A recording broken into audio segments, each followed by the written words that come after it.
that's just easy money for those guys. And he's not any different than all the great ones, just so I think and he's creative and crafty, creating contact, and it's a free throw line. So keeping them off of that and just keeping them in front of us. Our coverage of Game 1 starts at 8 Eastern, 1 hour from now here on ESPN Radio and the ESPN app. ESPN's Adrian Wojnarowski reports the Celtics are finalizing a deal to hire Nets assistant Ime Udoka as Boston's new head coach. He'll take over for Brad Stevens, who's now the Celtics president of basketball operations. Udoka has been an NBA assistant for the last 10 seasons, 7 of those years with the Spurs. The defending Cup champion Tampa Bay Lightning could be the first team to reach this year's Cup final. They lead the Islanders 3-2, but Game 6 is in New York tonight. Baseball, Indians right-hander Aaron Savali will be out 4 to 5 weeks with a sprained middle finger on his throwing hand. He's tied with Kyle Hendricks of the Cubs for the Major League lead with 10 wins. Baseball today, the Nationals beat the Phillies 13-12. Josh Bell with a grand slam. This was the first game in Major League history where both teams had a grand slam and a 3-run homer. Starlin Castro with the 2-run game-winning hit in the 9th. We're back on Thursday, and the Western Conference Finals moves to Los Angeles. We'll tell you what it will mean if CP3 returns to the Suns for Game 3 on Keyshawn, J. Will, and Zubin, Thursday morning on ESPN Radio.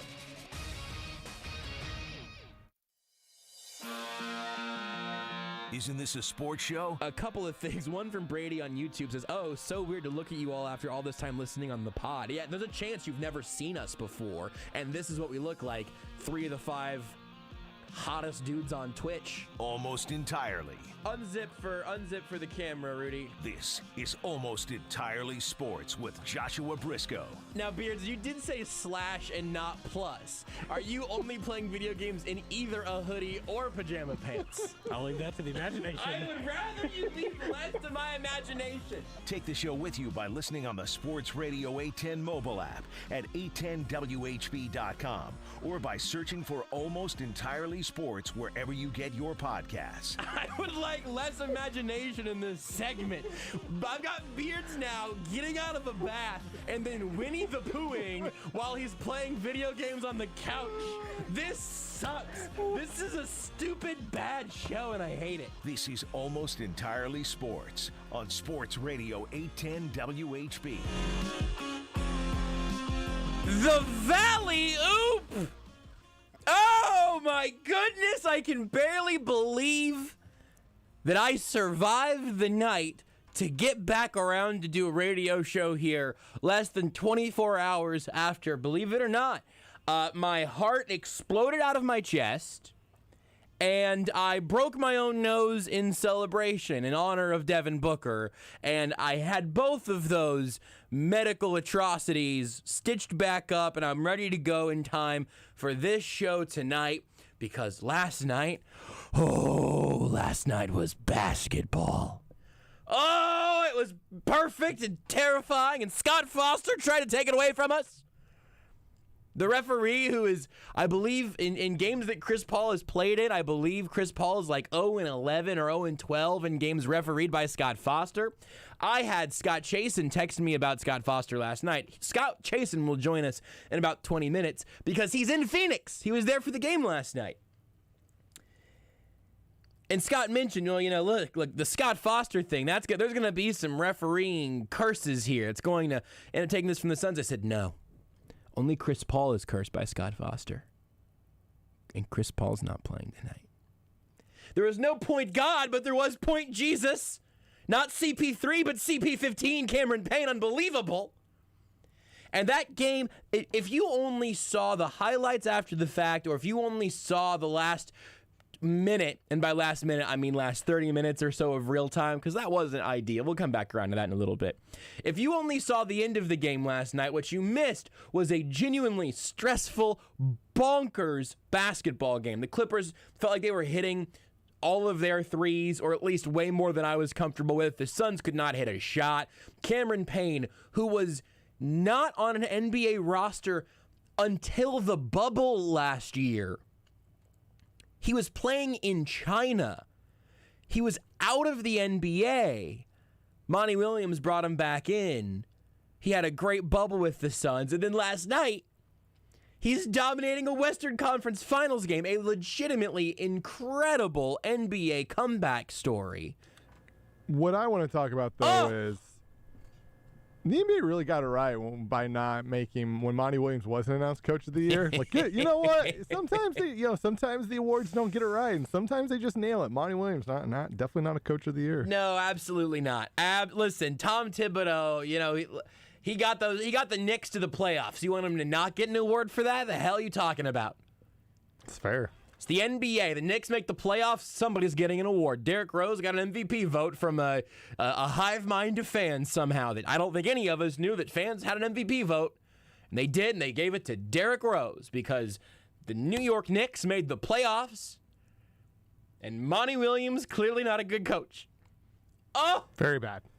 So the whole game leading up to the end, back and forth, was that wild. last-second play call was terrible. Terrible. You're going to ask your star player to set a screen? So the game is wild, and then Devin Booker, so far still no one has said that his nose is broken. I don't know if his nose was broken in the medical sense. His nose was bleeped up in the medical sense.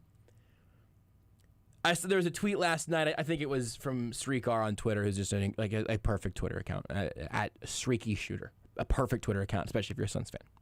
10 out of 10 account. He tweeted, "I'll never forgive Patrick Beverley for giving Devin Booker's beautiful face with Owen Wilson's nose." That happened. And I'm a Suns fan. I was so glad they talked about this on the broadcast, but there was a woman sitting courtside in a t-shirt that had a picture of Steve Nash's busted up nose from the conference finals 10, 11 years ago, whatever it was. And now his nose just kept bleeding throughout the entire game, and it wasn't, Devin Booker's wasn't quite as grisly. But by his post-game press conference, Devin Booker had a beak on him. Devin Booker looked like a straight up different nose on his face. And he came back, hit a bunch of free throws, played pretty well, but it wasn't a Devin Booker game by any means, like it was in game one. Cameron Payne was incredible, an incredible story. No Chris Paul. They feed DeAndre Ayton for a while, and DeAndre Ayton, for being the guy who will forevermore be compared to Luka Doncic and Trae Young because he was drafted right ahead of both of those guys, and also Marvin Bagley. And never forget. And also the Grizzlies. Jaren Jackson Jr. Jaren Jackson Jr., thank you. I called him Justin Jefferson Jr. at one point to girlfriend Renee's brother, and he was like, "That's the Vikings receiver." I was like, Memphis, "Yeah, it sure was." Minnesota. Yeah. They start with M's. It was a double J. I know it was They're triple both J. in the north, very cold climates. That's not true. That last one wasn't. That last one was not cold true. in Memphis. But the Grizzlies used to be in Vancouver, and that's pretty much Minnesota. Exactly. I had a line of logic. I would say Minnesota's basically Vancouver. I would say it's the other way around, but that's just me. Sure. Whatever order you want to put it in is fine by in my book. But so DeAndre Ayton has been having these just an incredible run through these playoffs, and I want to talk more about him in a second. But Devin Booker's playing with a gashed, swollen nose with a couple of those, like cotton swab things stuffed up in there. And you have this back and forth where the Clippers keep hitting their shots. The Suns are hitting twos. The Clippers seem to be hitting threes. And the Clippers end up going up by one. Paul George, they have to foul Paul George because Playoff P. Because it's playoff P. Because the Clippers have the ball. He gave himself. Clippers have the ball. Show him some respect. The Clippers have the ball up one. They foul playoff P. And I am feeling pretty bad because if he hits both of his free throws, the Suns need a three, and they haven't hit a three. It's not true they haven't hit a three all night, which is what I was going to say. It felt like they hadn't hit a three in a while. At least they had not been hitting them consistently. I actually think Mikal Bridges hit one relatively shortly before all of that. And their best shooter was their best player was having an off night from the perimeter and a messed up nose. So, yes. it's fair to be a little worried. he makes big shots, but it's fair to be a little worried in that situation. Pretty much everybody was cold from the outside, and yes, and Booker just was not having a very good shooting night for Devin Booker. Absolutely. And he might have been seeing 3 rims because he got smashed in the face. God, if he would have said that in postgame, I would have. I actually already bought a Devin Booker-based T-shirt that I'm really excited to get here because it's. I'm not gonna try to explain it because I think that I'll tweet it out whenever I get it, and you will understand immediately how I could not buy it after I found out that it exists. It's extremely my aesthetic. But so Paul George hits this shot, and the Suns get nothing out of it, and the Clippers get the ball back. They foul Paul George. He misses both free throws. The Suns have a chance there. So because if he hits both of those, I would have felt very bad. If he would have hit one of them, I thought, you know what? Play for a bucket. Just get to overtime. Booker already had 5 fouls at that point, so that was nerve-wracking. But take it to overtime. At that point, I would have been perfectly happy. Also, on that second missed free throw, Mikal Bridges had an excellent rebound. Where if Paul George, he didn't misplay it, I don't think, but if he would have moved towards the basket instead of away from it after his free throw, he might have gotten his own rebound and had another shot to try to hit a couple of free throws. You mean another shot to play off PP all over himself? Boo. I think it's pretty good. And also, Beards isn't here today because he's getting ready to get married. Absolute clown. Can you believe it?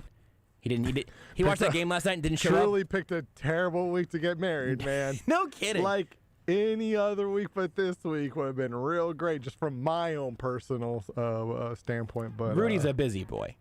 I was thinking about it being a bad week because he's not here for the heat of the NBA playoffs. Try to defend Paul George. We can just slander. The Celtics hired. It's not Udoka apparently. I think it's Ime Udoka. No, Udoka's in Utah. It is Ime. Yeah, a sports center that said Ime. Beard has been calling him I'm Udoka, which is not. I always thought it seemed slightly unlikely, but he's Beards. So we can say like, wow, what a horrible hire by the Celtics. They should have waited for Mike Budenholzer to get fired and then hired him. Hey, I'm Beards, and I've actually been here this whole time. I think that's a great idea. The Celtics should hire Mike Budenholzer. Am I turning into a Patrick Mahomes voice by accident? I don't know.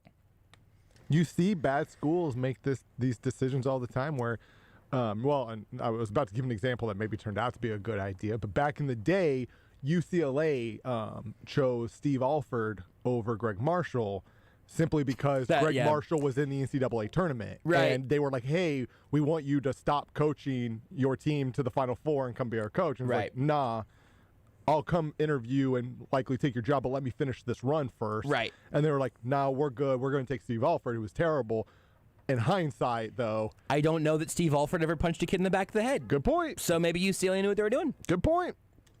And if you're going to have a coach who punches another player in the back of the head, you'd rather have the coach who's at least winning and punching players in the back of the head, right? I guess that's like if you're probably stuck true. with one of two, you at least want him to be a winner than a loser. But ideally not a back of the head puncher. Not a back of the head. Yeah. Front in the face where the player can see it, fair game. At least it's an even playing field. So Paul George misses both of those free throws. The Suns go back down. They get down the floor. And skipping some of the intricacies, Mikal Bridges takes a 3 from the corner. It was a good look, but I didn't like it when it left his hand because it's just been a tough shot for the Suns all night. So he misses it. It goes out of bounds. Suns ball. They have a whole review, so the Suns go over and they're able to draw up a play while it's being reviewed. 0.8 seconds put on the clock.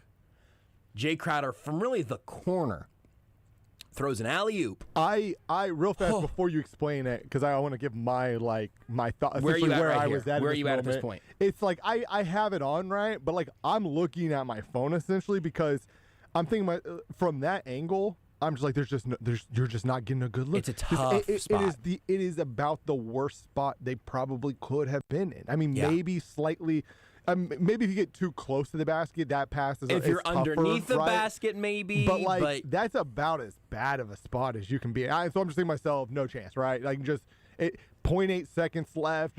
You have to just catch and release so fast. It's just let me tell no you. chance. Let me tell you where I was at. I'm glad that you paused us here, Rudy. Because let me tell you where I was at. I think I had a barf about 70% loaded. That's where I was at. The last minute of basketball, when by last minute I mean last 30 minutes. Last minute of game time that took 3 days. And It was. I'm pretty sure what went longer, that or and I'm gonna do my It best. turned into that tennis match that I took was 2 gonna days. say I'm gonna do my best Beards impression of making a biblical reference, but I'm not good at it. What was the city they walked around for 7 days to make it fall? Jericho. What took longer, the end of the game or the demolition of Jericho? Who's to say? Scott Foster was marching around Jericho 7 times. That is what it felt like. Do you know who won the Battle of Jericho according to the Christian Bible, Rudy? Was it Jericho? No, that was the city. Name Was it and the Battle Jericho's of brother? Jericho. Think about that. Name. There's a name, a 3-syllable name. Samus. That's Metroid. Seamus. That's a listener. I feel like I'm on the right track here with the miss. It's the MUS. It's Joshua in the Battle of Jericho. That's what I said. Nailed it. It's my name, Rudy. If you would have said Rudy, I would have cracked up. I didn't. Honestly, I probably should have thought of like a Suns reference. But I was like, is Devin a biblical name? Devin in the Battle of Jericho. So DeAndre is absolutely DeAndre a in the biblical Battle name. Absolutely. No, because DeAndre got killed by David. David threw the stone at DeAndre. Yeah. The 97-foot tall Goliath. Or, hear me out. I know technically David the Smaller. Bible perceives him as smaller. Yeah, great point. But is he smaller not because he's actually physically smaller, or is just because people are overlooking him? Is DeAndre Ayton David and Trae Young and Luka Doncic, are they Goliath? If DeAndre Ayton Is DeAndre Ayton last night chuck the rock that was like, hey, this is why I'm number one? DeAndre Ayton last night, or DeAndre Ayton, if he would have been in David's shoes, could have dunked a rock into Goliath's head and knocked that The story MFer would have been out. very different. It would have still been pretty dope, but it would have been different. The VeggieTales episode would have been great. Incredible. I was as nervous as I've been about a sporting event in a hot minute. And I've explained this. Somebody, I should have pulled up the name of the person who tweeted me this question because it was such a good question. They said, do the Suns have 2019 sort of Chiefs energy to you right now? And honestly, there's 2 things there. One is that for me, I love the NFL. I've grown up a Chiefs fan. Talking about the Chiefs is my favorite thing to do in the sports media realm, right? Like I genuinely love that stuff. And whenever they won the Super Bowl, made it to the Super Bowl the first time, like I had genuine emotions that were not. I was not a cold, calculated robot going, oh yes, okay, so this means I need to clear out my schedule for 2 Sundays from now because the Chiefs will be playing the Super Bowl 2 weeks from this very Sunday. I may or may not have kind of done that, where it's like, now I got to do. My mind went to my work schedule almost immediately. So you do have to do that though. That's one of the things within the job, right? Like it is a very minor complaint in the grand scheme of all of this, right? It worked out well. It's part of the math. Yeah, it worked out well for me because like my biggest fear was just knowing, okay, I'm gonna have to be outside. It's gonna be cold, and then Super Bowl like Sunday, the game itself. The weather was perfect. That day was Because you're great. at the watch party. Yeah, because it was like 65 degrees outside. Like I could not have asked for a better overall situation. So very happy. So anyway, you might think, why did you guys just go off that tangent? That's what we do. But that is a sort of a part of the math that you do, right? You watch. I don't want to speak for everybody, but I mean, I watch even teams that I've grown up loving and still unashamedly root for. I watch it differently than I would in a totally neutral environment or whatever. I watched the Nuggets very differently than I watched the Chiefs. That's it. And the Royals. That's it. And even KU, right? Like I watched Kentucky very differently than I watched KU because I don't have to cover Kentucky. And I've mentioned this a couple of times over the course of the playoffs here, but I think it's awesome to have that back again.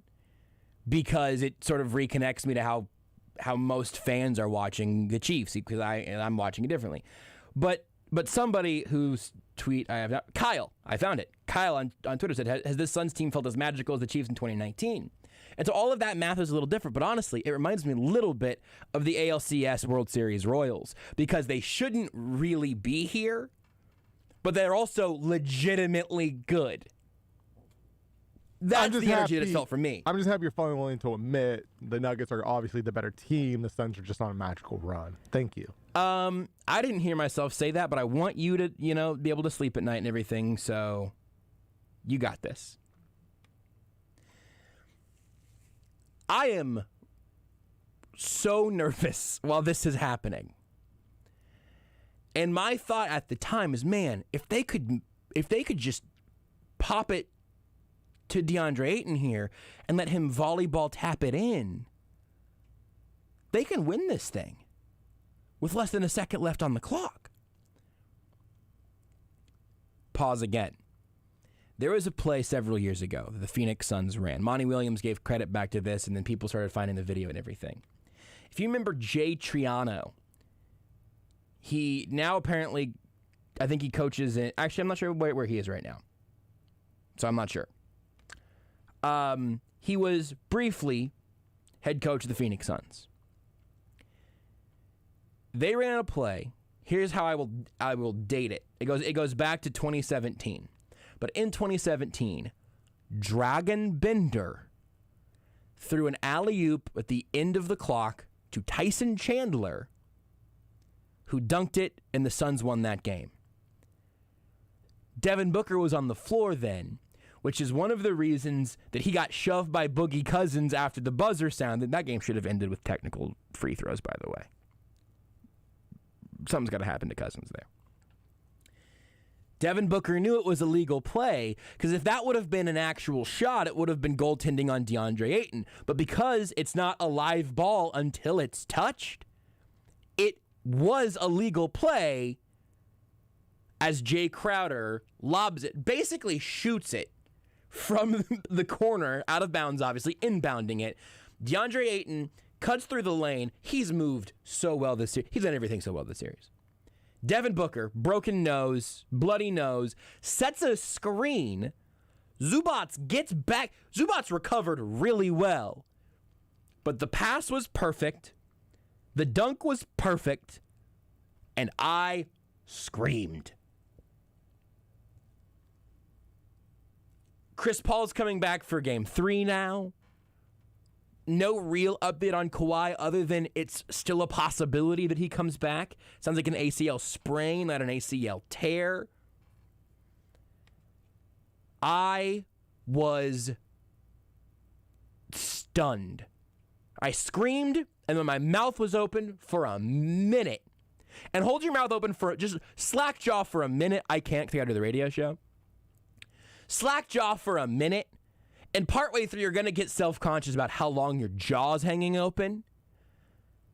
Because I'm not sure if I said anything until sometime around whenever they were going back to the cameras again to see what time is left on the clock. They were reviewing it at the time. What happens next? Somewhere in there, I may have spoken. Again, girlfriend Renee and Scout the dog were watching it alongside me. And I think both of them had to be somewhat alarmed by the noise that I made. And then the absolute stunned silence of witnessing something absolutely bonkers. Just absolutely ridiculous of an ending to a basketball game that also right now. Now, look, the Clippers have been down 2-0 both of their series so far, right? This is now 3 in a row. This series is not over, but the Suns are getting Chris Paul back as they go to L.A. And it feels like we just might, be venturing back into Suns in 4 territory. Game 3 really is so big because this is the game that you just... You can obviously, like a team in theory can come back down 3-0. And just in the Western Conference Finals, I don't know. I imagine it's probably happened once, but I don't know if it has. You get up 3-0 with a healthy Chris Paul. who again, like it seemed like it towards the end of the Nuggets series, like probably in some pain, but seems to be relatively healthy, right? Like he can do everything again. And even if Kawhi comes back, he's not healthy, right? Like he may be good enough to play, but he's in game 3, but he's not healthy. And he also doesn't solve the Clippers' Ayton problem. Yeah. Which we need to take a break is what we need to do, because I want to call Scott Chasen. He was at the game last night. He covers KU for CBS Sports and Fog.net, 24/7 Sports and all of that. We're not going to talk to him about KU. We're going to talk to him about being at that game last night. I want to talk about DeAndre Ayton a little bit, because I think his story directly connects to one of the things we were talking about these last couple of nights about stars being born in big moments. Way more people know DeAndre Ayton's name tonight than they did last night, and it wasn't just some random stiff tapping in an alley-oop. DeAndre Ayton has been absurd in these playoffs, and I have no reason to think that's going to change. And right now, like, the Suns are obvious favorites to end up in the NBA Finals. What a time to be alive! Want more Almost Entirely Sports? Watch the show live on the Sports Radio 810 Facebook page. There's only one loan program that can have your home paid off in less than 10 years and have you living debt-free without changing your spending habits. The Freedom Loan, exclusive at A1 Mortgage, works by paying mostly principal first before the interest ever has a chance to accumulate. This lowers your loan balance, saving you thousands in interest and taking years off your mortgage. Call A1 Mortgage now at 816-822-8888, 822-8888. If you're serious about your finances and want to have your home paid off in less than 10 years, the Freedom Loan is perfect for you. Call A1 Mortgage now and enjoy no out-of-pocket closing costs and your loan closed in about 10 days. 816-822-8888, 822-8888. Or apply online at a1mortgage.com. A1 Mortgage, making your dreams a reality is what we do. A1 Mortgage Group, LLC, a Kansas licensed mortgage company. License number MC0001649, NMLS 268370. Programs and rates subject to change without notice. Menards has everything you need to make your home a better place to live. Save big money on all the top products from Procter & Gamble, like Tide laundry detergent, Downy fabric softener, Bounty paper towels, and more. Right now, get 11% off all Procter & Gamble products. Get 11% off everything. Now at Menards. Good through June 26th. Savings are mail-in rebate. Some exclusions apply. See store for details. Save big money at Menards. Looking for a job or career change? Let Sports Radio 810 help you out with the 810 Job Connections program. Go to the community page at 810WHB.com and check out the list of partners that are hiring. Is your business wanting to hire? Email Sandy Cohen at scohen@unionbroadcasting.com to see how you can be a part of the 810 Job Connections program. See job opportunities from businesses like Domino's Pizza, Consolidated Communications, Twin Peaks, and Performance Food Service in Lee Summit. Go to 810WHB.com/community. Pork Chop, his coat is very thick. He's an Akita, German Shepherd, Lab, Husky mix. Harold, the Border Collie Pit mix, has the most beautiful jet black coat. Stuart, my rat terrier, has fur now where he never had it before. DINOVITE.com. Dinovite will give them a beautiful, lustrous coat. It will make you smile. You get some Dinovite, how happy your dog will be. DINOVITE.com. Allstate is known for quality insurance, but you might not know them for low rates. That's about to change.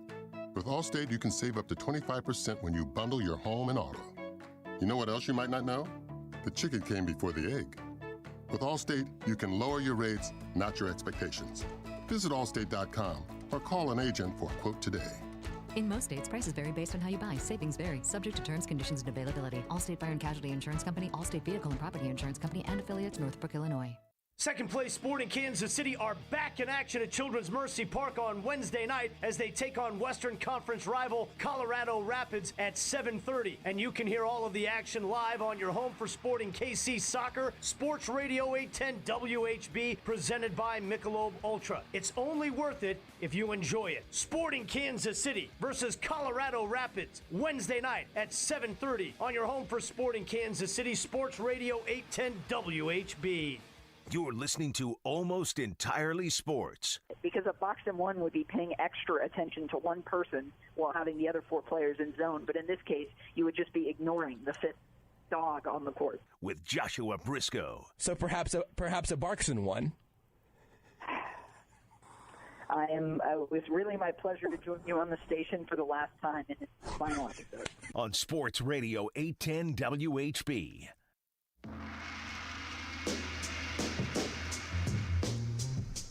You can follow him on Twitter at Chasen Scott. You can read his work on the KU athletics department in general, football, basketball, and all those things at fog.net, kansas.247sports.com. Some of the best KU coverage you'll get anywhere near Lawrence, Kansas City. And you know what? I don't care, because tonight he is our Phoenix Suns correspondent, one of 7 other Phoenix Suns fans in the greater Kansas City area, and currently in Phoenix, as he was for last night's game. Scott Chasen, how are you feeling right now, my man?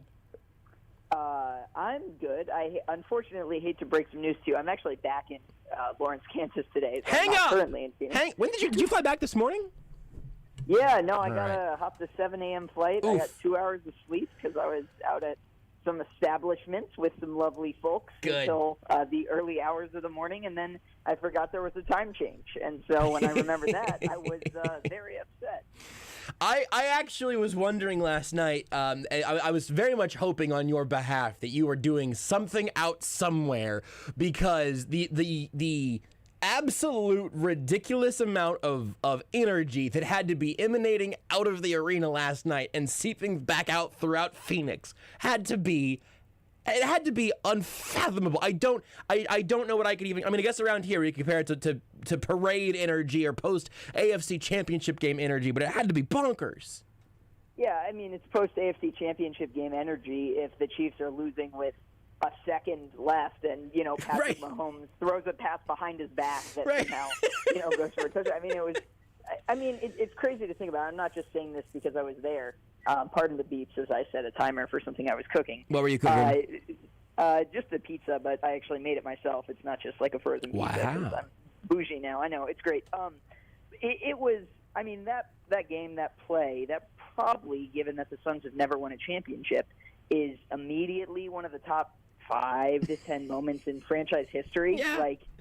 And if they win a championship, it probably catapults to 2 or 3, especially if the series ends up being close and Clippers end up, pushing it to 6 or 7 games where the Suns really needed this one. So, no, it was crazy. Leaving the stadium, there were multiple different local performing artists, none of whom I assume were associated with the Suns. Mm-hmm. One was doing his hit single Suns in 4, not a joke. He wrote a song around that entire thing. The other were a group of kids who were freestyling about the game, and they clearly made it up on the spot because they were talking about stuff that had just happened, and it was actually pretty decent. So hung out there with a bunch of Suns fans, met Suns in 4 guy, that came next. Yes. And, headed out to the bars. I wanted to ask about this. It's getting that picture last night from you. I literally went, "Oh my God!" and started laughing. And then Renee asked what was happening, and I said Scott Fans Suns in 4 guy. How did that come about? How did you end up running into Suns in 4 guy? Well, first of all, who has a I don't know name if you that had I'm guessing you're going to tell me? Yeah, I think it's Nick. First of all, I don't know if you had to explain Suns in 4 to Renee, but I had to explain Suns in 4 to my chauffeur from the airport, which was my father. So that was a fun conversation getting back to Lawrence and explaining why this random man was in my picture. Yes. And holding up 4 fingers. So which, good. by the way, I took 3 pictures, just quick on my phone with him. Yeah. And the first one, he's only showing 3 fingers. And I sent this picture to 8 people. I mean, he's showing 4th, but the finger's cropped out. I sent this thing to 8 people, and everyone texts back, "You didn't get all the fingers in." And I was just like, first of all, I know. And second of all, there are other pictures where all 4 are in. Anyway, by the way, if anyone listening doesn't know who Suns in 4 guy is, he's basically a dude. Yeah, go ahead. No, I mean, you can re-explain. I want you to explain it. I want to hear how you explain it. But we had a 30-minute conversation on that fight video because it was Suns Nuggets. Okay. Then I mean, people know, but it's a dude who, someone tried to sucker punch him. He beat up 2 guys, said, "I'm going to bleep your boy up," while he was beating one of the guys up, and then turned and said Suns in 4, and since he's got T-shirts, action figures, and all that stuff. And it's gone too far. That's why I wanted a picture with him, because it's gone way too far. It was so funny. But they were giving out shirts outside the game with his picture on it, again, for free, and this had nothing to do with him. That just random people making these shirts. People are chanting Suns in 4. I mean, it was a spectacle, but I was hanging around the area. I didn't really have anywhere to go yet. I didn't totally want to leave kind of the area just because it was buzzing. Yeah. And I kind of got a thought in my head that, like, if he was going to leave, he would probably be one of the last people out of the stadium because people were constantly, like, coming up to him for pictures and talking to him and stuff. And so I just kind of hung around, and then I saw him, and I asked him if I could take a picture. He was super nice. He's, like, the nicest person I've ever met, which is funny because most people know him for beating the bleep out of a couple of Nuggets fans. It was a game. It was an experience, though. Suns and 4 guy made it. He was the cherry on top of, what do you say, the sundae? Yeah, I guess that's the expression. Yeah. I was going to say the cake, but you don't really put cherries on cake. No, on the sun. You know you can be on the sun dash day. No. Yeah. But that was a nice attempt. Barkson won. So Scott, you may know this. I don't know because he was on part of my take, Suns and 4 guys. So I was listening to him. So you may know this, but somebody's listening. Who doesn't? He is from Denver. But is a Suns fan who hasn't been to Phoenix in like a decade. He said. And so he was talking about how he knew he was going to be down there. He was just like he didn't know what to expect. He says, like, I hear I'm a king down there, and I haven't been back in a decade. It's just such a great story. Well, he is a king down there, and it started with Devin Booker looking for him on Instagram and then finding him and quote tweeting or putting something he had set up on his story with the caption "self-defense" to make it clear where his allegiances lie. And to be fair, I had this conversation. He got some probably extra shots in on the Nuggets fans when he was fighting them off, but if you and your buddy who are Nuggets fans sucker punch a guy and then after it gets calmed down go for seconds, I think you're subject to get punched in the face a few times. And, I mean, that's what he said. He hasn't been banned from any arenas, and I think that's fair. I actually think the Nuggets fans would be the guys who should be banned most likely from the arena, especially because it seems like everyone, if you watch the videos, like even the Nuggets fans are on the Suns fans' side. And that tells you kind of what was going on there. But, it's just crazy to think that such violent acts have taken on such a new life. And, in basketball, obviously you had that. You had Nikola Jokic trying to rearrange Cameron Payne's face, which, truly violent. as we found out, it seemed like that would have been kind of an equal loss if he knocked Payne out of the game and he wasn't playing. Based off what we saw in the last game, I didn't know Cam Payne had a 30-piece in him, or I guess 29. But my joke was that he just went after the wrong son and should have taken out more along with them. Like, because if you're gonna get ejected, at least take out DeAndre Ayton and Devin Booker with you. But Scott's point is that no, it's true. But here's the problem: there's just too many of them. That's exactly I'm just saying, Jokic just should have at that point, once he knew he was out, just should have decided, okay, I'm taking everybody out with me. Here we go. You're gonna have to tase me to stop me. Yeah, I like rampant Jokic. It's kind of like one of the the newest Godzilla sequel. It's like, what if this giant, large human being, who apparently was called Too Skinny at one point, goes out and lays waste to the other team? But here's what I was thinking about. This is kind of completely unrelated too. The Suns are such a weird team because Cam Payne he wasn't a bad player. He was out of the NBA and basically got a tryout because the Suns needed a backup guard for the Orlando bubble. For 8 games.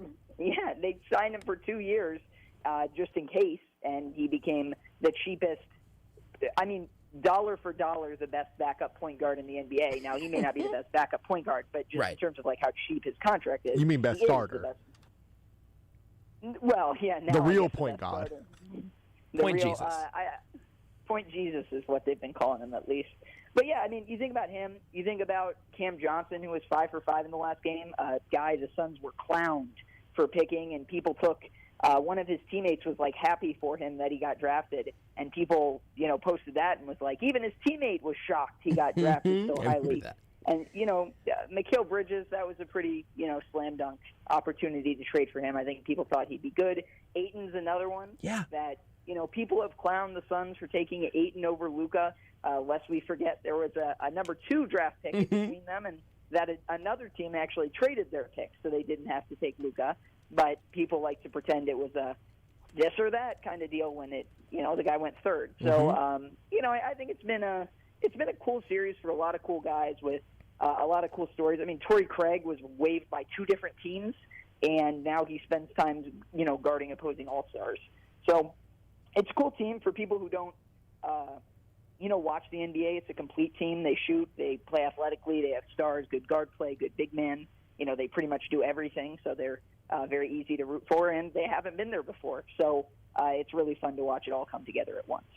There are like 3 distinct things I want to make sure that I get to ask you about here, and one of them is based on DeAndre Ayton, because watching Luka highlights every single time makes me a little sad. Not because there's not a spot for Ayton or whatever, not because taking Doncic would have been a slam dunk, unless I've given myself sort of a retroactive memory. I was hoping that they would end up drafting Doncic with that pick because of the style of player that he was, and that they wouldn't take a 7-footer to put in the middle of the floor. That's just where I was at the time. And then there's Marvin Bagley went second, and that is something that we should be remembering. But you get Luka in that draft, you get Trae Young in that draft, and for DeAndre, the thing with DeAndre Ayton for me is that out of the gate, even earlier this year, even whenever he had great games, Devin Booker and Chris Paul were after the games, being like, yeah, it was fine. He's got more. He needs to continue to work on a few things still. Yeah.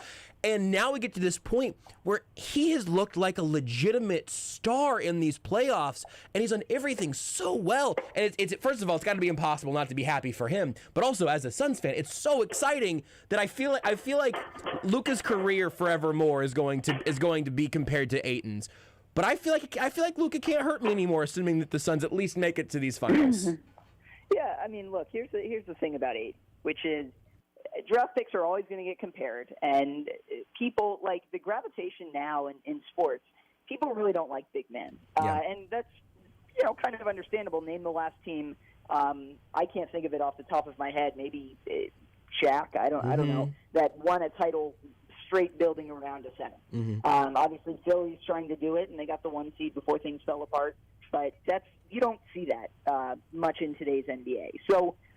I get it. I get why people are uncomfortable with it, especially because the Suns coach was, Luka's international coach or something like that. Yes. So, and look, at the time I also, I was pro Luka. Now, I had never watched a full game of Luka Doncic. I was basing that opinion off a lot of opinions of people smarter than me.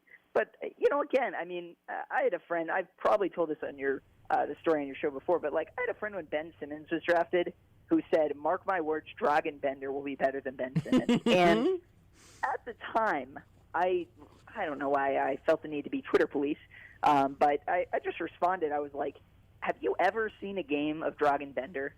And I was like, no. And it's like, well, what are you talking about then? You have no idea. And I don't necessarily feel the same way about Luka because there were enough people saying enough things. He had the accomplishment, the track record, everything. It made sense. He was going to be a very good player minimum, but I could see also that the Suns were looking at Kobe and Shaq and saying, why can't DeAndre Ayton and Devin Booker be a similar thing? And, big men take longer to develop, but think about these playoffs and who the Suns have had to beat. Yeah. They've had to deal with Anthony Davis in round 1. Obviously, he got injured, but Ayton was masterful in that first-round series because, Booker scores 47 in the closeout game. Everyone talks about him, the Paul injury, but Ayton was dominant. He dominated the Lakers' front line. Against Jokic, I would argue that Ayton was better in 2, maybe 3 of the 4 games. Jokic definitely was better in one of them. But Game 4, obviously. Yeah. Well, yeah. No, Ayton schooled him in at least 1 and probably the first 2. Even though Jokic had better numbers, he wasn't doing it on efficiency. He wasn't getting others involved. He seemed to be very frustrated, and obviously that kind of boiled over. And Ayton's not a better player than him, but having a guy that can guard that guy, guard Jokic is so important. And, oh, by the way, for anyone who hasn't watched the Suns this year, when the Suns played the Bucks, he guards Giannis. So, this is a unique talent that you can't get anywhere. And so, was he the right pick? Impossible to say, probably not. I guess we'll see if they win a championship, probably yes. But he has such a unique skill set that I don't think people maybe before this run fully appreciated it. And obviously, I think he's a much better player now than he used to be, too. That last part is one of the things that has just been so genuinely fun to watch.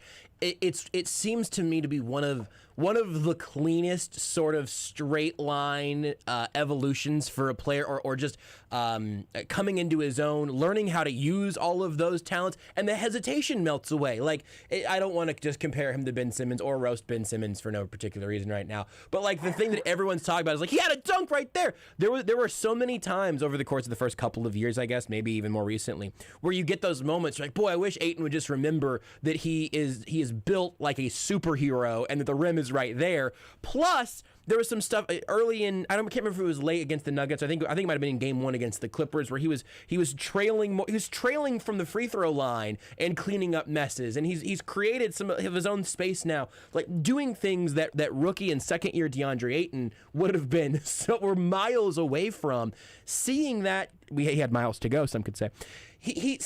Seeing that type of growth from a player that is so evident over the course of his still very young career, it's just a very rewarding, exciting thing to watch. Yeah, well, also, and this was a guy who averaged 16 and 10 as a rookie. Mm-hmm. So I think also a lot of people who criticize him don't understand that, he was never terrible, but the defense was a huge problem. And now he's turned that into a strength to where when he's locked in, he's probably the third best defensive center in the NBA, which is insane to think about where that was coming into the series. But it's not because he's expert at shot blocking or X, Y, and Z. It's because he can move unlike anyone else. He moves. I tweeted, he's the smoothest center I've ever seen. Someone said, what about Joel Embiid? Have you watched it? I was like, have you watched Joel Embiid? He is exciting, electric, awesome. He is also herky-jerky and stop-start, get contact, whatever. DeAndre Ayton is smoother than, like, Cameron Payne. I mean, he looks like Devin Booker, and he's 7 feet tall, and that doesn't happen. And the other thing, too, with him, I mentioned 16 and 10 as a rookie, and just, like, slowly adding these kind of incremental developments and improvements in his game. He's also been a guy who is known, like, for the Suns to be at their best, he will never be their best player. Ideally, he'd be third. I guess if you could have him be fourth or fifth, that'd be insane. But, he's the third fiddle there. And yet he finds and picks his spots so well, especially in the offensive glass. He knows when to kind of muddy things up. He can dominate as a rebounder. He's been doing it all postseason. And, I think the real questions with him have been maturity. I mean, this is a guy who missed a COVID test in the bubble, which, is actually impressive. God, I forgot about that. Yeah, what else do you have to do? It's literally, impressive to do that. But again, I think the question with a lot of guys is motor and engagement. You're seeing it from Devin Booker defensively. Paul George tried to go at Booker one-on-one a few times, and Moy drew a few fouls, some of which were questionable. On Booker, I mean, he didn't score on him. He tried multiple times to just ISO him up, and that tells you, hey, when a guy cares, when he's engaged because it's the conference finals, actually, hey, he can defend pretty well. And you've seen that from Ayton all postseason, and especially in big matchups this year. It's been really cool and really fun to watch. And, yeah, you have to feel great for the guy. His whole career, he's been told he's worse than two guys who went after him. And make no mistake, at no point in his career has DeAndre Ayton ever been worse than Trae Young. He's been better than Trae Young every second of his basketball career. People like Trae Young because of the highlights. Trae Young's a very good player, but Trae Young's stock a little bit overblown right now. I think you saw that when he played horribly in a closeout game, and everyone else basically elevated their play to get them to win. And that's obviously not the first time that's happened. But Trae Young's great. He's not DeAndre Ayton. He's not that good. But certainly Luka is a better player. So for him to kind of step out of that shadow is, I think it's good to see. You also mentioned the motor and everything. That Tim Legler last night, I've never watched an hour straight. That's not true. I very rarely will watch a straight hour of SportsCenter after a sporting event, and I did it last night. So twice I saw him diagram one of those plays where Ayton, I can't remember if it was a block or if it was, I think he had a block. He fell out of bounds and then ended up running back down the other end of the floor, and I think put back a rebound. So it was something absolutely bonkers. Any center doing that is obnoxious, and he made plays on both ends of the floor. It's spectacular. One of the other things I wanted to make sure I talked to you about was another name that you mentioned that you beat me to, because the fact that lob play at the end was based off of Jay Triano running a play where Dragon Bender inbounded to Tyson Chandler in 2017 is the most It's the most perfect Phoenix Suns full circle thing I've ever seen in my entire life. Well, I couldn't remember who it was at first, and when I was trying to, I was like, is it Brandon Wright? I remembered the play, I remembered it, but I couldn't remember who it was. And what's funny is as the bucket counted, and one of the refs goes to wave it off, but give credit to Scott Foster, he grabbed that referee's arms and was like, stop. Mm-hmm. You need to calm down. That's not how this works. Fans around me were very nervous when they were reviewing it, and I'm, of course, this guy because I'm obnoxious and way too full of myself. I had a perfect vision of you doing this exact thing. It was, I swear I saw it in my mind's eye. I turn around, and I was just like, calm down, guys. They're not reviewing whether or not this basket counts. They're reviewing the clock. There is no such thing as, interference or, basket interference on the throw-in or, whatever on the out-of-bounds sideline or baseline because it can't go in. That's what they teach you when it's a full-court lob situation and it's like a 2-point game and there's an impossible amount of time left. They say just try and make a full-court shot and someone can, goaltend it in. Or same thing in half-court. Just throw it into the rim. And someone can literally hang on the rim, have the ball bounce off their knuckles, fall in, and that's good. And that counts. So, that's the strategy there. I don't know. The Clippers made so many coaching mistakes. I think Tyronn Lue is a good coach. Insane substitution, especially because DeMarcus Cousins wasn't defending the rim. And then Lue clearly did not know the role. In my opinion, the Clippers probably should have gotten a delay of game penalty, and they would have if they had not gotten one earlier, which would have made that a technical foul and a one-shot free throw. But, trying to sub and then realizing he has all the wrong guys on the court, probably because he didn't understand that. Also, bizarrely, burning a timeout without even attempting to inbound the ball after a Suns turnover, burning his last timeout, actually, with 20 or so seconds left, maybe a little bit less than that. But, that was another one where it's you just gave up your last timeout, and it turned out you kind of needed it. So, poor coaching down the stretch, at least. I thought on the Clipper side, but, yeah, I mean, it was a full circle moment. I think a lot of fans were probably confused, but I tell you what, the announcers were all over it. I went back and watched the game, and they explained it, and immediately it said, no, this counts. It's not even a question because that rule doesn't exist, no matter what Patrick Beverley says. Yeah, Jeff Van Gundy soothed my soul for various stretches of all of that. Also, Boogie Cousins should have gotten a technical for shoving Devin Booker. And that was one thing that didn't get mentioned in the broadcast. I thought was kind of weird. Just did not come up. It was a playful. They're Kentucky guys. They're just playing around. Yeah, that's sure. That's what Wildcats do. That's what Wildcats do. You just kind of fight with each other a little bit. It's playful.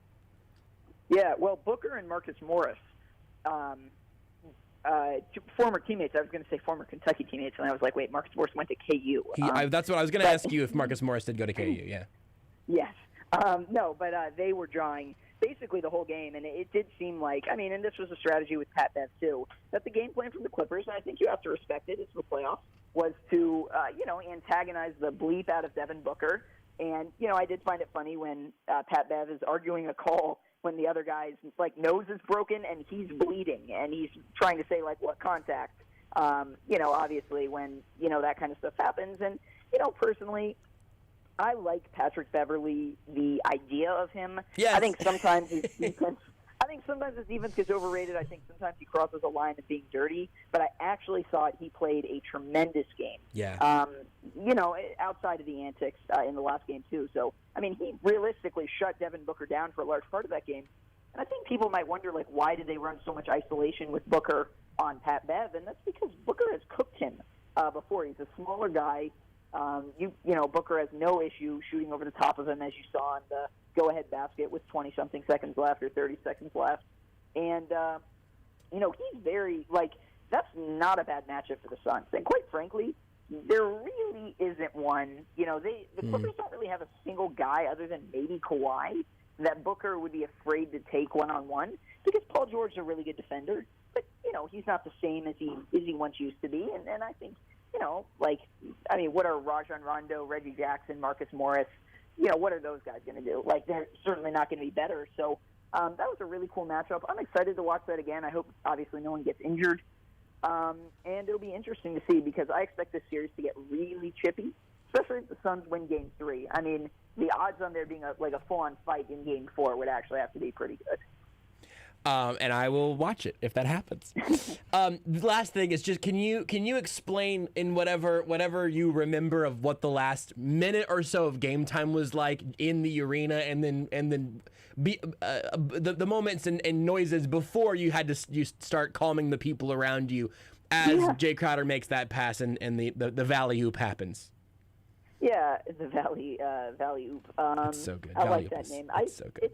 It's so sad the guy who came up with that is getting like no credit. It was like a TV guy, and then ESPN like immediately took it, put it on SportsCenter, and then everyone used it in every newspaper in America. And it was like, that's why you never tweet, folks. The Sun's official site is selling a Valley Oop T-shirt right now.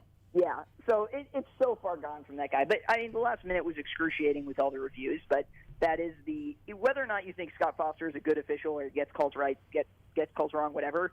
The review thing with him specifically is insane and absurd. And I don't even think it was him, but one of the most bizarre calls of the game was when there wasn't a foul and they stopped play for an injury or to review a hostile act, which.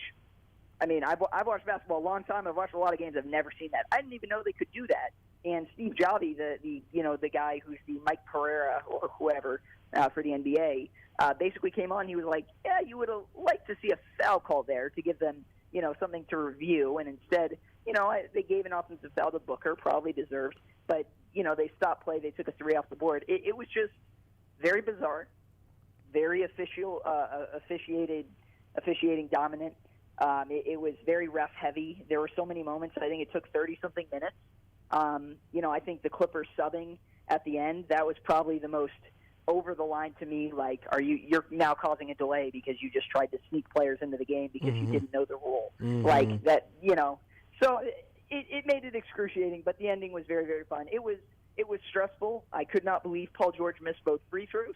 I actually was looking down on the first one. I was texting with a bunch of people, you included, as you know, and I heard the roar of the crowd, and I was like, oh, that's probably a pretty good sign. And from there, I mean, look, it just ended up being spectacular, and seeing all the scenes, like seeing Dario Saric try and pick up DeAndre Ayton and then immediately realize how heavy he is and drop him on the court. Like, that was a great moment. And stuff like that. It made it really fun. It's just such a good game, such a good ending, a perfect connection to Dragon Bender. I just don't know what else you could possibly ask for.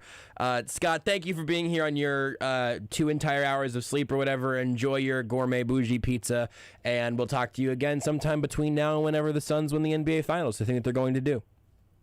Always a pleasure, and Rudy, Suns in 4. I was gonna respond. It's just so fast. Yeah. If you didn't pick it up, that was the sound of Scott just hanging up the phone.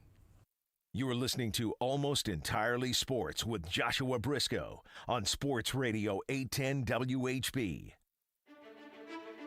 Hi, Royals fans. This is Dayton Moore. The very same experts who treat the Royals can treat you too.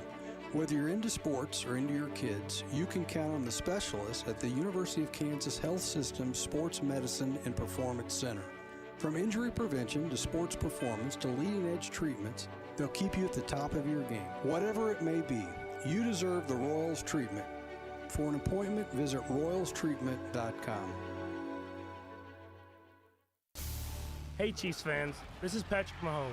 Leave the touchdowns to me this season, but make sure you don't miss a minute of the excitement at Arrowhead. Tickets for Less will help you pick your favorite seat to see me in action. Score your Chiefs tickets now at ticketsforless.com. Hey KC, Jeff Badine here from Mercedes-Benz of Kansas City. The best of the best award-winning place to buy in KC just became the best place to sell your car, truck, or SUV. We want to buy your vehicle today. Visit us at mbfkc.com and click on Sell Us Your Car. It's that easy. Come check out the area's finest selection of certified and pre-owned dream cars, trucks, and SUVs with rates as low as 1.99%. Experience the difference. Mercedes-Benz of Kansas City, 1/2 mile east of State Line on Highway 150. Minutes from everywhere. mbfkc.com. Expires 5/31/21 with approved credit, 36 months, MBFS on select models. Modelo began brewing Modelo Especial 95 years ago. Brewed with a taste that is pure gold and perfect for hanging out at the pool or just relaxing at home. Modelo Especial is brewed with time, effort, and determination to create the model of Mexican lager. It's what good beer should be. a rich, full-flavored Pilsner-style lager that delivers a refreshing taste. Modelo Especial is well-balanced with a clean, crisp finish. It's perfect for summer. It's perfect right now. Modelo Especial, brewed with the fighting spirit since 1925. Please drink responsibly. This is for the men who never settle, the ones who miss the fairway all day and still pull out the big stick, the type of guys who will always prefer to be behind the grill than in front of the camera, and the men who never let their friends forget about a high school nickname. This is the Lodge mentality. This is Twin Peaks. Nothing makes cheering on your favorite team better than wings. Pair your at-home game day with Twin Peaks Wings. Find your favorite store at twinpeaksrestaurant.com/locations. Lewisburg Ford, home of the $50 over factory invoice pricing. Visit us at lewisburgford.com or call 877-901-4311. Be there for the new era of Kansas football.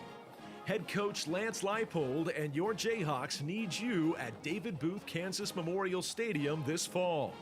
Join your fellow Jayhawks on the Hill for 6 Saturdays of waving the wheat and giving your Kansas football team a great home field advantage.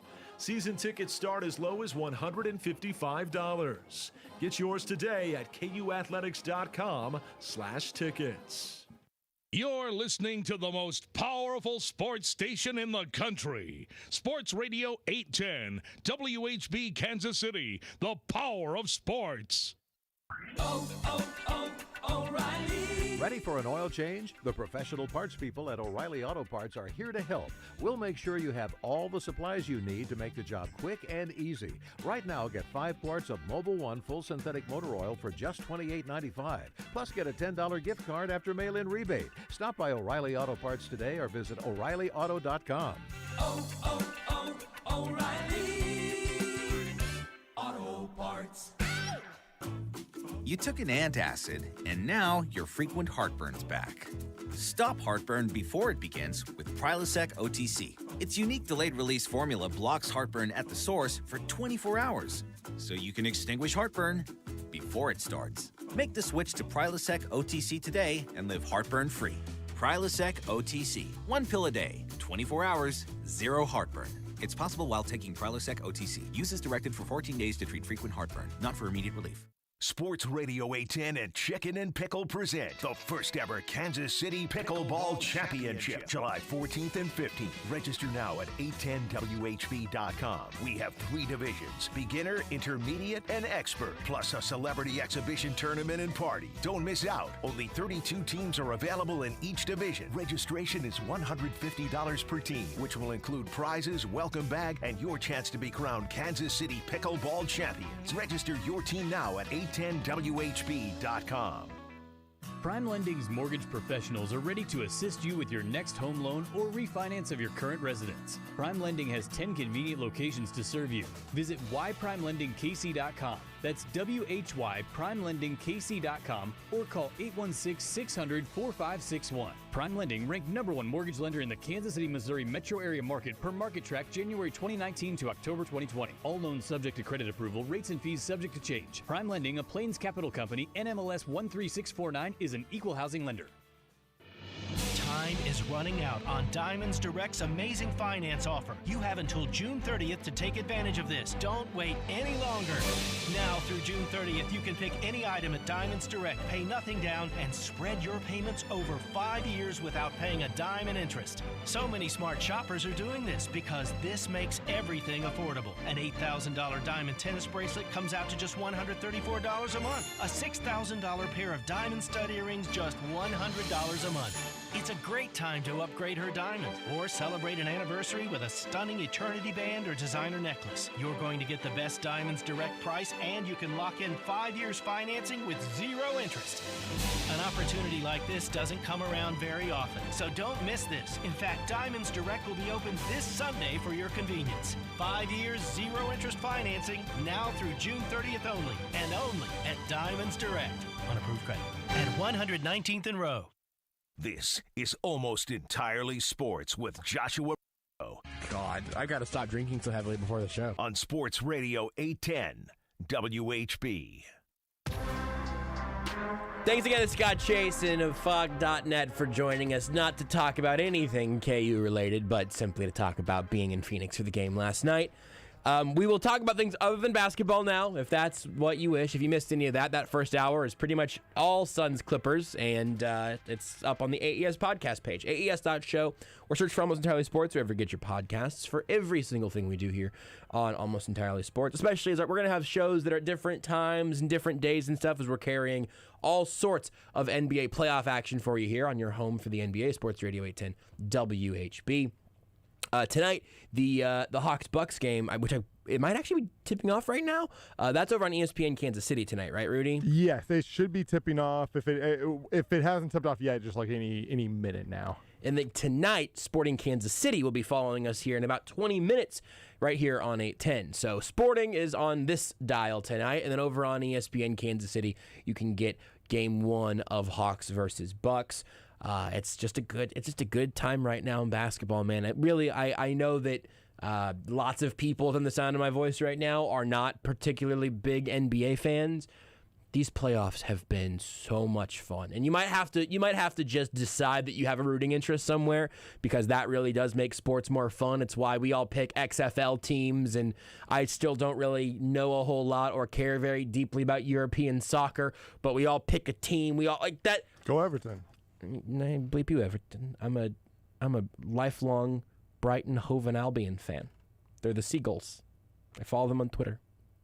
It's a great mascot. It's a great mascot, great uniforms, and I picked them because my homeschool high school experience was called Brighton Academy. And they have a bird mascot and good uniforms. That's what it was.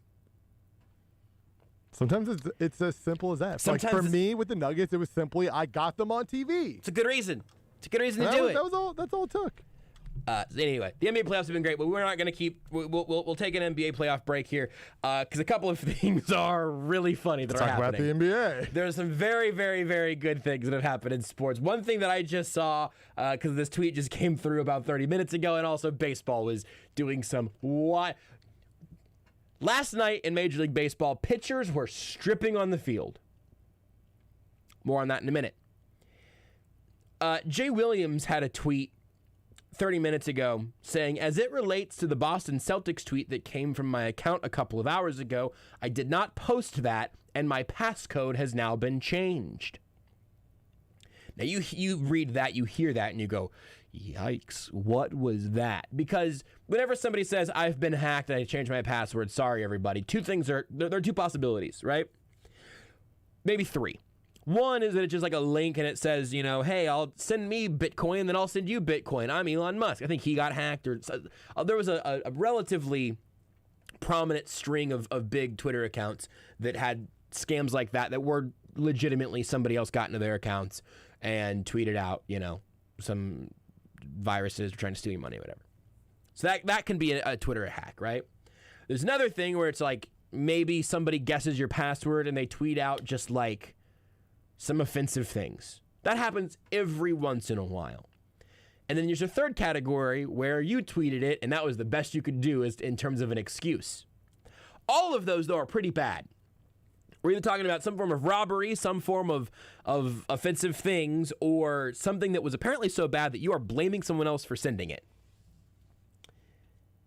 I have to sneeze, and then I'll tell you what Jay Williams said. Rudy, your thoughts? It's very funny. Oh my goodness, I got fully into sneeze mode. And then didn't have to sneeze? And it's stuck, and I can't sneeze. That's also very funny. Here's what here's what someone tweeted from Jay Williams' account. The first head coach of color for the Celtics, fist emoji, and even more importantly, he is one talented individual who paid his dues. Clap emoji, clap emoji, clap emoji. Big day for the Celtics. It's a city with obviously not the best history. It's an organization with the best history when it comes to racial relations. So it's a big moment for the Celtics.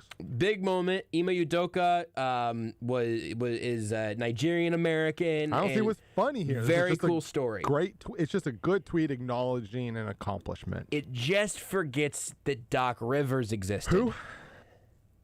I mean, he still exists, I guess I should say. It forgets that he existed in Boston. And I'll admit, I read that tweet and my first thought was like, okay, hold on. I don't know a whole lot about Ime Udoka. Is there something there that I'm missing? No, I don't think so. I think he's got that. Oh, my God. Oh, Jay. Oh, Jay! Also, it's not as if Doc Rivers was just some guy, right? Like as a coach who just was in the league for like 3 years and then just like pittered out because he wasn't very good. He's still coaching. He won a title. And he won one of these. With the Celtics. They like created like the first big three that led to the big three thing, right? Like the first time that it was like they created the big three moniker. Yeah. It's tough. It's a tough tweet. However, the move here is not to say I was hacked where somebody tweeted something nice about Ime Udoka and forgot that Doc Rivers existed. That's not what people hack accounts to tweet. Here's the thing, though. He says, I did not post that. So here's what I think.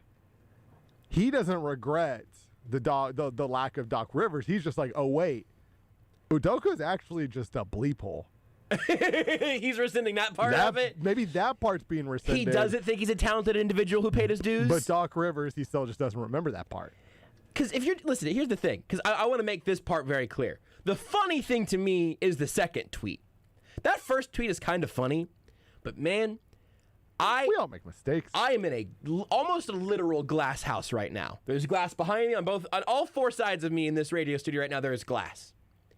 I will not be throwing any stones from in here because I almost certainly have had a brain fart of some similar substance. And I will certainly do it many more times in the future. I will absolutely make mistakes like this. You're on Twitter often enough. You're on radio. This dude's on radio and TV all the time. Things happen. If he just tweets, wow, that's really embarrassing. My bad. You can tag Doc and say, sorry, Doc, apparently I slept through the late 2000s or whatever that was. Did they win in 2008? Yeah, like late, yeah. Oh, he was, Doc probably got there in the mid 2000s and then they won in like 08. If you just go, sorry, Doc, I slept through the 2000s, brain fart, I need some rest, whatever. Everybody you'll get made fun of a little bit, but at least that's all it takes. Yeah. To say somebody hacked my account to erase Doc Rivers from history. Which, by the way, here's an element of where That's what the hackers want, though. I'm admitting that I might be I don't know if Doc Rivers was the first coach of color for the Boston Celtics. It seems possible, but I don't know. I just know that Doc Rivers definitely was one, and then I stopped thinking about it too hard. But like, it's just all you got to do in that situation is just own up to some sort of mistake. Yeah, I know Doc could be it, and I know Brad Stevens isn't it, and that's about all I got. That's as far back as I do not know who the coach of the Celtics was before Doc Rivers off the top of my head. That is exactly, yeah. And I can Google it right now, and I can type so loudly that you'll hear me. But yes, that's exactly what it was.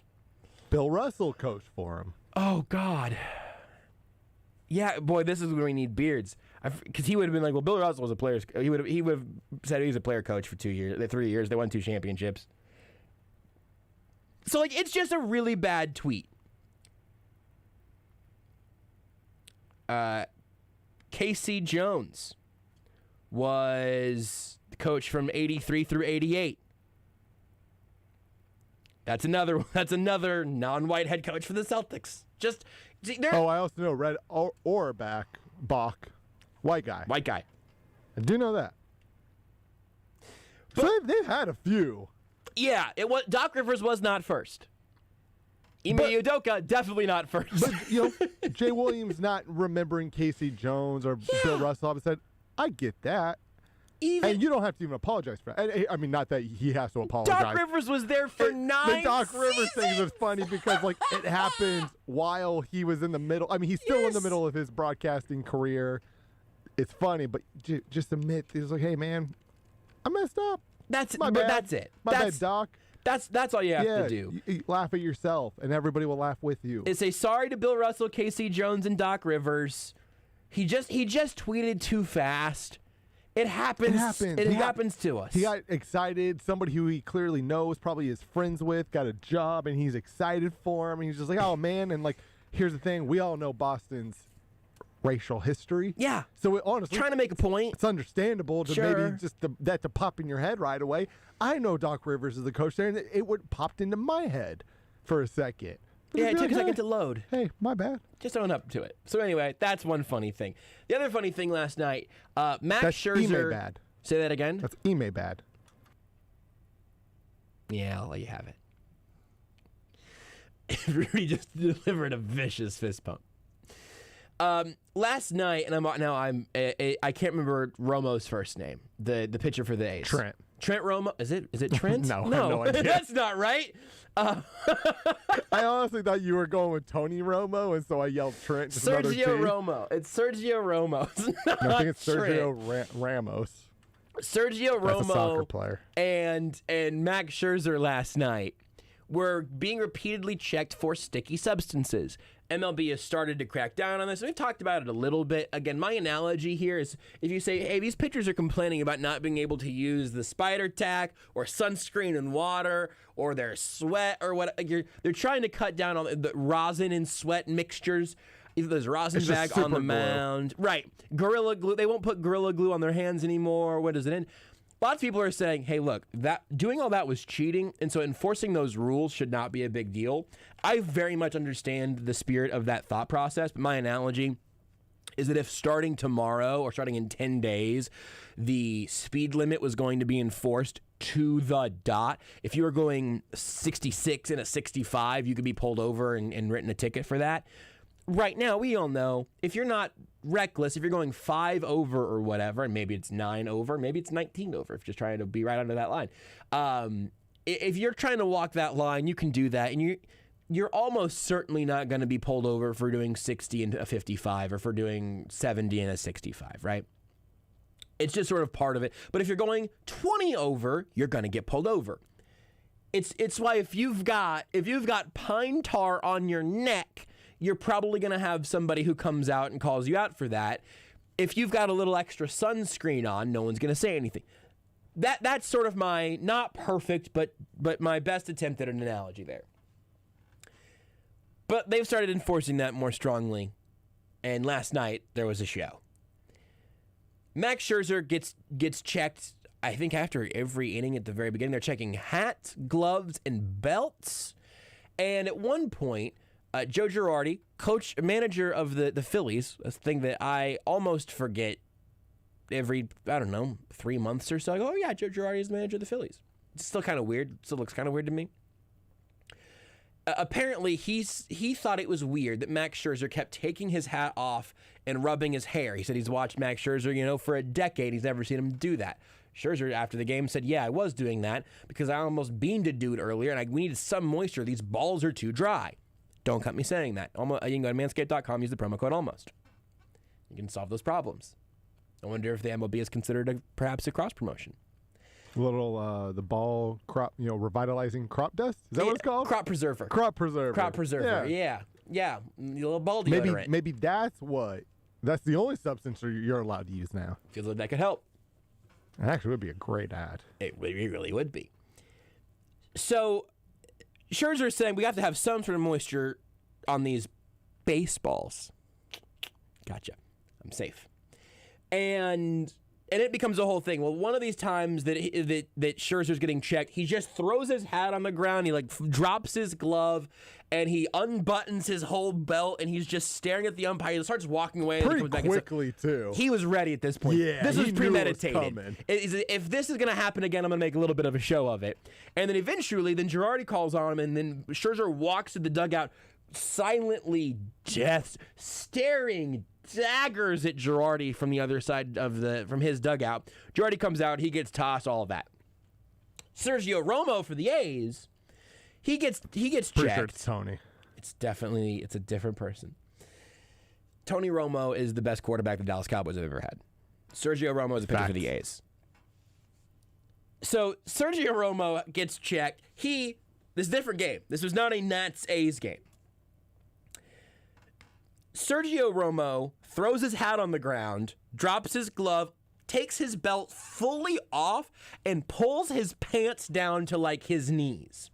Now, I don't want to be revisionist here, but whenever I saw the Scherzer thing with the belt, I was thinking, eventually I hope somebody just fully pulls their pants down. It would be hilarious. And then 15 minutes later, Sergio Romo said, yeah, I'll show you a sticky substance. You're looking for foreign substances? I got your foreign substance right here.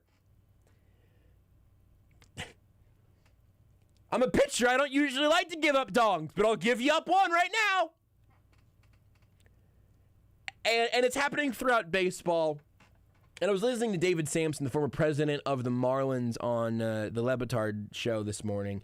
And he talked about how these players, they end up showing up the umps, but it ends up being, it's not really the umps' fault. The umps are just doing the thing that they've been told to start doing. That really it ends up being about showing up baseball and making this a part of the story where we can all go, this is silly. And then Sampson was even talking about how this is like stuff that will ultimately end up being used in collective bargaining agreement talks and all of that. And I don't know if Sergio Romo's playing 4D chess like that, but that's how Sampson was thinking, whatever. This might be controversial. I think this is kind of awesome. What is something that baseball is really bad at typically? Taking their clothes off. Exactly. And I just being entertaining. I just think if baseball was a little sexier. No, but it's but also if baseball was a little sexier. Just a little bit. And in the sense that again, baseball's not great at being entertaining all the time and promoting people. It's all kind of right there together. Being baseball. Yeah. Being America's pastime. Baseball is typically not very good at showing you the personality of their players. Oftentimes, it is actively punished, either by the league or by their own team or by unwritten rules. There was a 0% chance we were going to talk about Sergio Romo or Max Scherzer today if it wasn't for some theatrics with them being annoyed about a rule. Also, I don't think the sticky stuff, all of the litigating that's going to have to go around that is good for baseball because it creates a mess and an uneven playing field and all of this stuff. And also, they just handled it so... They handled it really poorly. They handled it like they handled steroids, and it's just right. When are you going to learn? We will react to this whenever it becomes an overwhelming problem, as opposed to whenever it becomes a problem that we know about. Baseball absolutely bungled that, no question. But I don't think it's the worst thing in the world that we've got something to talk about around baseball that's sort of extracurricular. We do that all the time for all the other major sports. It ends up becoming a part of the conversation. It's something that people can talk about. We were not going to talk about Sergio Romo in the hallways, but now if I pantomime me pulling my pants down, for once they'll have everyone here will think I was doing something sports related as opposed to just walking around just pulling my pants down. I don't know. Baseball's new slogan. Won't show you our personality, but we'll show you our... Starts with a P. You can say that on the radio. Can you? Absolutely.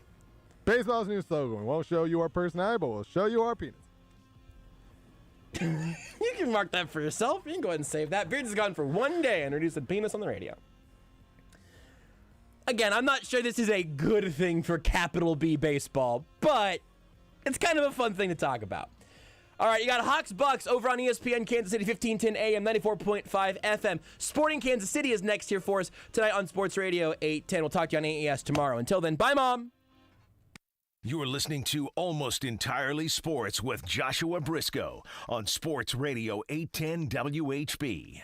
Hey, Kansas City, Stephen St. John here for Window Nation. Window Nation wants you to invest in yourself while investing in your home. You deserve a break after this tough year, and so does your home from those old, inefficient windows. For a limited time, Window Nation has access to vacation vouchers, and they want to send you on a summer getaway when you purchase a whole